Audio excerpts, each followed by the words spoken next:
Film के शुरुआत में हम एक high school student name Peter को देखते हैं जो बड़ी ही मुश्किल से अपनी स्कूल बस को पकड़ पाता है। बस में फिर पीटर की नजर मैरी पर पड़ती है जिसे वो मन ही मन प्यार करता है। यहाँ हमें ये भी पता चलता है कि पीटर बहुत ही सीधा साधा लड़का है जिसे अक्सर उसकी क्लास के लड़के परेशान करते हैं। फिर उनकी बस कोलंबिया यूनिवर्सिटी के एक लैब के पास पहुंचती है जहां पीटर के दोस्त हैरी को उसके पिता नॉर्मन के साथ देखते हैं। दरअसल नॉर्मन ऑस्कर कॉर्पोरेशन नाम की कंपनी के सीईओ होने के साथ साथ एक काबिल वैज्ञानिक भी है जो पीटर से मिलकर काफी खुश होते हैं क्योंकि पीटर भी विज्ञान में काफी दिलचस्पी रखता है। आगे हम सभी स्टूडेंट्स को अब लैब में देखते हैं जहाँ उनके टीचर शेयर करते हैं कि यहाँ आप मकड़ियों की खास प्रजातियों को देखने वाले हो जिन्हें हमने 3 अलग अलग मकड़ियों के प्रजाति के डीएनए से मिलकर तैयार किया है। ये मकड़ियाँ बाकी आम मकड़ियों से हर मामले में बेहतर है और हमने ऐसे 15 प्रजातियां तैयार की है। पर तभी हम देखते हैं कि उनमें से एक मकड़ी अपनी जगह से गायब है और वो लैब में इधर उधर घूम रही है। वहीं पीटर अपने साथ कैमरा भी लाया हुआ था और जब वो मैरी की फोटो लेने ही वाला होता है कि तभी अचानक से वही मकड़ी पीटर को काट लेती है जो असल में एक रेडियो एक्टिव मकड़ी थी। हालांकि पीटर उस मकड़ी के काटने पर उतना ध्यान नहीं देता पर ऑडियंस को दिखाया जाता है कि उस मकड़ी के काटे जाने की वजह से पीटर के अंदर कुछ तो बदलाव होना शुरू हो चुका है। वहीं दूसरी तरफ हमें ऑस्कॉप कॉर्पोरेशन का सीन दिखाया जाता है जहां हमें ये पता चलता है कि ऑस्कॉप कॉर्पोरेशन मिलिट्री के लिए हथियार बनने का काम करती है जिसके बदले मिलिट्री से उन्हें मोटी फंडिंग मिलती है। अब मिलिट्री का एक बड़ा अधिकारी नॉर्मन से किसी दवा के बारे में पूछता है कि वो तैयार हुआ या नहीं क्योंकि नॉर्मन ने उन्हें ऐसी दवा बनाकर देने के लिए कहा था जिसको लेने से किसी भी इंसान की ताकत 800 गुना तक बढ़ सकती है। लेकिन वो दवा पूरी तरह से तैयार नहीं हुई थी इसलिए वो अधिकारी नॉर्मन पर गुस्सा होकर उन्हें धमकाता है कि अगर तुमने वो दवा जल्दी तैयार नहीं की तो हमें मजबूरन ऑस्कॉप की फंडिंग को रोकना पड़ेगा। जिस धमकी से नॉर्मन काफी परेशान हो जाते हैं। इधर हम पीटर के घर में उसकी आंटी मे और अंकल बेन को देखते हैं। तभी वहाँ पीटर आता है जिसकी मकड़ी से काटे जाने के कारण काफी खराब हालत होती है इसलिए वो आंट मे और अंकल बेन से बिना कुछ बोले अपने कमरे में जाकर बेहोश हो जाता है। उधर नॉर्मल प्रेशर में उस दवा को अपने ऊपर ही आजमाने का फैसला करते हैं जिस पर उसका साथी उसे ऐसा करने से रोकता है क्योंकि इसका इंसानों पर कैसा असर होगा इसका उन्हें बिल्कुल भी अंदाजा नहीं है। लेकिन नॉर्मल फिर भी उस दवा को ले लेते हैं और ऐसा करने से अब उनकी हालत एकदम खराब होने लगती है। पर कुछ देर बाद उनकी शक्ति काफी ज्यादा बढ़ भी जाती है और अब ऐसा लगता है मानो उनके अंदर एक नई शक्तियों ने जन्म ले ली है जिसके वश में आकर नॉर्मन अपने साथी को ही जान से मार देते हैं। वहीं अगली सुबह पीटर की आंख खुलने पर वो ये देखता है कि उसे चश्मा लगाने की अब कोई जरूरत नहीं है। साथ ही वो अपने आप को काफी ताकतवर भी महसूस कर रहा था। फिर हम पीटर को उसके स्कूल के कैंटीन में देखते हैं कि तभी मैरी का पैर अचानक से फिसल जाता है जो देखकर वो काफी फुर्ती के साथ मैरी सहित उसके खाने पीने को भी गिरने से बचा लेता है। इसके बाद पीटर देखता है कि उसका चश्मा उसके हाथ से चिपक गया है जिसे निकालने के चक्कर में पीटर के हाथ से एक जाल निकलकर फ्लैश के ऊपर आ गिरता है जो देखकर वो चुपचाप वहां से चला जाता है। पर फ्लैश पीटर को सबक सिखाने के लिए उसके पीछे जाता है लेकिन फ्लैश के हर हमले से पीटर बड़ी आसानी से बच रहा था और आखिर में जब पीटर को काफी गुस्सा आता है तो वो फ्लैश को एक मुक्का मारता है जिससे वो काफी दूर जा गिरता है। आगे पीटर बाहर आकर अपने अंदर की शक्तियों के बारे में जानने की कोशिश करता है जहाँ अब उसे समझ आता है कि वो दीवार पर चढ़ने, लंबी छलांग लगाने और हाथों में जाल फेंकने के साथ साथ उनके जरिए हवा में झूलकर कहीं भी तेजी से पहुंच सकता है। फिर आके समय पीटर को मैरी के घर उसके माता पिता के बीच हो रही बहस की आवाज सुनाई देती है और जब वो अपने घर के बाहर जाता है तो उसे मैरी मिलती है जिसका घर पीटर के ही पड़ोस में था। यहाँ बातों ही बातों में पीटर के पूछने पर मैरी बताती है कि वो एक एक्ट्रेस बनना चाहती है। पर इसी बीच फ्लैश अपनी नई गाड़ी लेकर आ जाता है और मैरी खुशी खुशी उसके साथ चली जाती है जो देखकर अब पीटर भी मैरी के लिए गाड़ी खरीदने की सोचता है।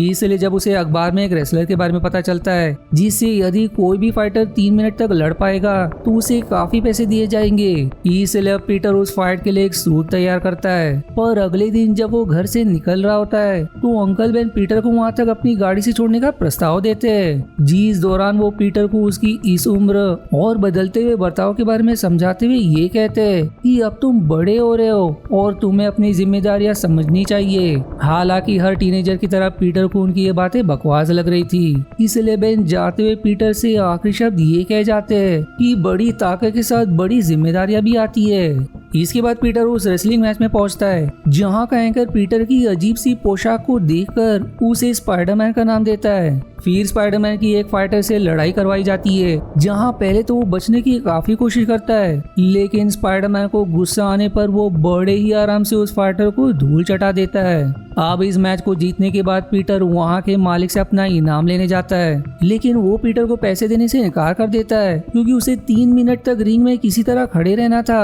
पर उसने तो कुछ ही पल में उसके फाइटर को धाराशायी कर दिया। तभी फिर अचानक से वहाँ एक चोर घुसकर उस आदमी से बंदूक की नोक पर उसके सारे पैसे लेकर भाग जाता है। उस चोर का पीटर से भी सामना होता है, लेकिन पीटर उस चोर को पकड़ने के बजाय उसे वहाँ से भागने देता है, और इस तरह पीटर इनाम के पैसे ना देने का बदला ले लेता है। पर अब पीटर को बाहर जाने पर एक जगह काफी भीड़ लगी नजर आती है, और वहाँ जाने पर उसे ये शॉकिंग जानकारी मिलती है कि किसी ने अंकल बेन को गोली मारकर उनकी गाड़ी चुरा ली, जिनकी अंत में मौत हो जाती है। इसलिए फिर वो तेजी से उस गाड़ी का पीछा करता है और आखिर में उसे दबोच लेता है। पीटर यहाँ देखता है कि ये वही चोर है जिसे उसने कुछ देर पहले भागने दिया था, जिसका मतलब ये है कि यदि वो उस चोर को उसी समय पकड़ लेता तो आज अंकल बेन जिंदा होते। ऊपर से वो चोर भागने के चक्कर में खिड़की से नीचे गिरकर मारा जाता है।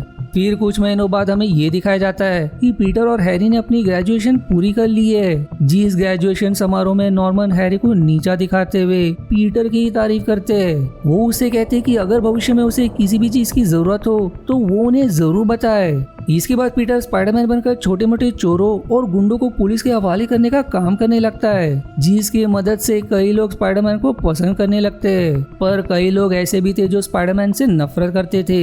आगे हम नॉर्मन के दूसरे रूप यानी कि ग्रीन गॉब्लिन को देखते हैं, जो मिलिट्री के उसी अधिकारी को मार डालता है। दरअसल गॉब्लिन नॉर्मन की ही दूसरी शख्सियत है जो उससे बुरे काम करवाती है। इसी दौरान पीटर की मुलाकात मैरी से होती है, जो एक होटल में वेट्रेस का काम करने लगी थी, जबकि पीटर के पास कोई काम नहीं था। इसलिए वो डेली ब्यूगल नाम के अखबार के बारे में काम की तलाश में जाता है, जो अखबार स्पाइडरमैन की तस्वीर लाने वाले को पैसे दिया करते थे। इसलिए पीटर स्पाइडरमैन की तस्वीर लेकर उनके ऑफिस पहुंचता है। यहाँ उसकी मुलाकात जेमसन से होती है, जो किसी अनजान कारण से स्पाइडरमैन से बहुत नफरत करते हैं, और वो अपने अखबार में उसके खिलाफ खबरें भी छापते रहते हैं। फिर जेमसन पीटर को उसकी फोटो के बदले पैसे देकर ये कहते हैं कि पीटर को तब तक पैसे मिलते रहेंगे जब तक वो स्पाइडरमैन की फोटो लाकर देता रहेगा, जिस बात से पीटर काफी खुश हो जाता है, क्योंकि अब उसके पास एक नौकरी थी। दूसरी तरफ ऑस्को कॉर्पोरेशन के बोर्ड मेंबर्स नॉर्मन को निकालने की बात करते हैं, क्योंकि उनकी कंपनी एक दूसरी कंपनी के साथ मर्ज होने वाली थी। पर वो कंपनी ऑस्कॉप से नॉर्मन को निकाले जाने की शर्त पर ही जुड़ना चाहती थी, जिस बात से नॉर्मन दुखी होने के साथ साथ काफी गुस्सा भी होते हैं, क्योंकि उन्होंने अपनी मेहनत से इस कंपनी को इस मुकाम तक पहुंचाया है। और इस दौरान हम नॉर्मन पर कुछ पल के लिए गॉब्लिन को हावी होते हुए भी देखते हैं। इसके बाद ऑस्को कॉर्पोरेशन की दूसरी कंपनी से जुड़ने की खुशी में एक बड़ा जश्न रखा जाता है, जिसमें पीटर, हैरी और मैरी भी मौजूद थे। तभी वहाँ गॉब्लिन आकर सारे बोर्ड मेंबर्स को जान से मार डालता है, पर इस सब में मैरी की जान भी मुसीबत में पड़ जाती है, जिस पर फिर पीटर अपने स्पाइडरमैन वाले रूप में आकर उसे बचा लेता है। इसके बाद फिर नॉर्मन की शख्सियत से गॉब्लिन की शख्सियत बताती है कि शहर में यदि उसे कोई रोक सकता है तो वो स्पाइडरमैन ही है, इसलिए उसे स्पाइडरमैन से हाथ मिला लेना चाहिए। इसलिए फिर गॉब्लिन सीधा जेमसन के पास पहुंचता है, जहां पीटर भी मौजूद था। यहाँ गॉब्लिन जेमसन को पकड़कर उसे स्पाइडरमैन की फोटो देने वाले के नाम जानने की कोशिश करता है, जिस पर पीटर स्पाइडरमैन बनकर उसके सामने आ जाता है। तब गॉब्लिन एक गैस के जरिए उसे बेहोश करके अपने साथ एक सुनसान जगह पर ले जाता है, और उसके होश में आने पर उससे कहता है कि वो उसके साथ मिल जाए, लेकिन स्पाइडरमैन उसके इस प्रस्ताव को ठुकरा देता है, जिस पर पहले तो गॉब्लिन को बहुत गुस्सा आता है, पर वो स्पाइडरमैन को इसके बारे में सोचने के लिए कुछ समय देकर वहाँ से चला जाता है। अब अगले दिन एक इमारत में आग लग जाती है, जिसमें से सभी लोग तो निकल चुके थे, पर एक बच्चा अब भी अंदर था। तब स्पाइडरमैन सही समय पर पहुंचकर उस बच्चे को सही सलामत वहां से निकाल लाता है, पर फिर उसे फिर से किसी की मदद मांगने की आवाज सुनाई देती है, और जब वो वापस जाकर देखता है तो वहाँ उसे एक गॉब्लिन मिलता है, क्योंकि ये गॉब्लिन ने स्पाइडरमैन से मिलने के लिए लगाई थी। उसे पता था कि शहर में कोई भी मुसीबत आने पर स्पाइडरमैन जरूर आएगा।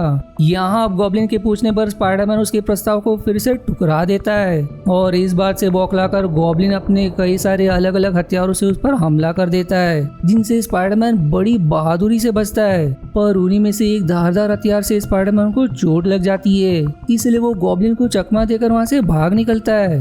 अब अगले सीन में हम पीटर के घर एक छोटी सी पार्टी होते देखते हैं, जहां मैरी और हैरी भी मौजूद थे। वहाँ नॉर्मन भी इनसे मिलने आता है। जिस दौरान नॉर्मन पीटर के हाथ में वो घाव देख लेता है जो हाल ही में गॉब्लिन ने स्पाइडरमैन को दिया था, जिससे नॉर्मन को समझ आ जाता है कि पीटर ही स्पाइडरमैन है। इसके बाद फिर हम नॉर्मन को घर पर देखते हैं जहाँ गॉब्लिन उसे भड़काता रहता है कि उसे पीटर को मारना ही होगा। इस पर वो गॉब्लिन को जवाब देता है कि पीटर उसके बेटे हैरी का दोस्त है और वो उसे भी अपने बेटे की तरह मानता है, इसलिए वो उसे नहीं मार सकता। ये सुनकर फिर गॉब्लिन नॉर्मन से ये कहता है कि यदि वो पीटर को नहीं मार सकता तो वो उसके अंदर के इंसान को तोड़ने की कोशिश करे और उसके करीबियों को चोट पहुंचाए, जिससे स्पाइडरमैन कमजोर पड़ जाएगा। इसलिए अब गॉब्लिन आंट मे को डराने की कोशिश करता है, जिससे उन्हें दिल का दौरा पड़ जाता है, जिसके कारण उन्हें हॉस्पिटल में एडमिट करना पड़ता है। अब हॉस्पिटल में आंट मे के जरिए पीटर को गॉब्लिन के बारे में पता चल जाता है और इस बात से वो समझ जाता है कि गॉब्लिन को उसकी सच्चाई का पता चल चुका है। तभी वहाँ मैरी आकर पीटर से बातें करने लगती है, जिन्हें इस तरह से बातें करता देख हैरी दुखी होकर वहाँ से चला जाता है, क्योंकि वो भी मैरी को पसंद करता था। इसके बाद हैरी अपने पिता से ये बताता है कि मैरी शायद उससे नहीं बल्कि पीटर से प्यार करती है। इससे नॉर्मन भी समझ जाते हैं कि पीटर की असली कमजोरी मैरी है। इसलिए फिर गॉब्लिन एक तरफ मैरी तो दूसरी तरफ बच्चों से भरी एक बस को लटका देता है और स्पाइडरमैन के वहाँ पहुँचने पर उससे सवाल करता है कि आखिर वो दोनों में से किसको बचाएगा, जो फिर इतना कहते ही दोनों को छोड़ देता है। पर स्पाइडरमैन अपनी फुर्ती को दिखाते हुए और चालाकी का इस्तेमाल करते हुए दोनों को ही आखिर में बचा लेता है। इसके बाद फिर स्पाइडरमैन और गॉब्लिन के बीच घमासान लंबी लड़ाई शुरू हो जाती है जो देखने लायक होती है, जिसमें गॉब्लिन स्पाइडरमैन की हालत खराब करते हुए उसे उकसाता है कि वो उसे मारने के बाद मैरी को भी इसी तरह मार देगा। जो सुनते ही स्पाइडरमैन अब बौखला कर अपनी पूरी ताकत के साथ फिर से गॉब्लिन का मुकाबला करता है, जिससे आखिर में गॉब्लिन की हार होती है। इसलिए अब वो अपना मास्क उतार कर स्पाइडरमैन को अपनी असलियत बता देता है। अब ये देखकर पीटर एकदम से रुक जाता है, पर नॉर्मन पीछे से ही अपने ग्लाइडर के जरिए स्पाइडरमैन को मारने की सोचता है, लेकिन अपनी शक्तियों की मदद से स्पाइडरमैन को उस ग्लाइडर का पता चल जाता है। इसलिए वो सही समय पर छलांग लगाकर ग्लाइडर के रास्ते से हट जाता है, जिस कारण नॉर्मन का ग्लाइडर उसे ही जा लगता है। लेकिन मरने से पहले वो पीटर से उसके बारे में हैरी को कुछ भी ना बताने की विनती करते। इसलिए स्पाइडरमैन उसे नॉर्मन के कपड़े पहनाकर उसके घर छोड़ आता है, पर उसे ऐसा करता देख हैरी देख लेता है, जिससे उसे लगता है कि स्पाइडरमैन ने उसके पिता की हत्या की। इसलिए वो भी अब स्पाइडरमैन से नफरत करने लगता है। अब अगले दिन नॉर्मन के फ्यूनरल में हैरी पीटर से कहता है कि वो स्पाइडरमैन से अपने पिता की मौत का बदला लेकर रहेगा। साथ ही यहाँ मैरी भी पीटर से अपने प्यार का इजहार करती है, जिसे अब तक नहीं पता था कि पीटर ही स्पाइडरमैन है। लेकिन पीटर अब उसके साथ कोई भी रिश्ता रखकर उसकी जान को और खतरे में नहीं डाल सकता था, क्योंकि आने वाले वक्त के साथ स्पाइडरमैन के कई सारे दुश्मन बनेंगे। जिस दौरान उसे अंकल बेन की वही बात याद आती है कि बड़ी ताकत के साथ बड़ी जिम्मेदारी भी आती है। इसलिए फिर वो अब स्पाइडरमैन बनकर लोगों की मदद उसी तरह करते रहने का फैसला करता है, जिससे रोमांचक एंडिंग के साथ ये मूवी यहीं समाप्त हो जाती है। अब अगर आपको इसके अगले पार्ट देखने तो इसका लिंक आपको डिस्क्रिप्शन या कमेंट में मिल जाएगा, और अगर नहीं तो मैं इसे जल्दी एक्सप्लेन करूंगा। मिलते हैं अगली मूवी के एक्सप्लेनेशन पर, तब तक के लिए धन्यवाद दोस्तों। आशा है आपको मेरी एक्सप्लेनेशन पसंद आई। यदि हाँ तो प्लीज वीडियो को लाइक करना और चैनल को सब्सक्राइब करके सपोर्ट करना ना भूलें। मिलते हैं अगले एक्सप्लेनेशन वीडियो में, तब तक के लिए धन्यवाद दोस्तों।